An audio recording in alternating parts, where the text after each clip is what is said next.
Welcome back, everybody. Today we're going to Lake Jocassee. This was just a family trip, us and some friends. We went up, spent the day, rented a boat. We toured around by ourselves, trying to find all the waterfalls. We had a map and we were able to find all but one, if I remember correctly. This was from back this summer. I've been trying to get these videos edited, but my daughter is doing virtual school this year, and so she's home and I'm having to help a lot with that, and it's harder for me to get out and go. I need uninterrupted time to do these things in silence.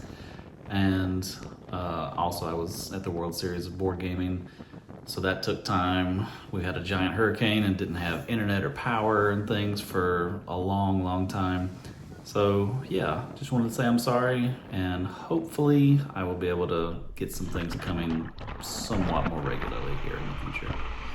But sit back, enjoy the video.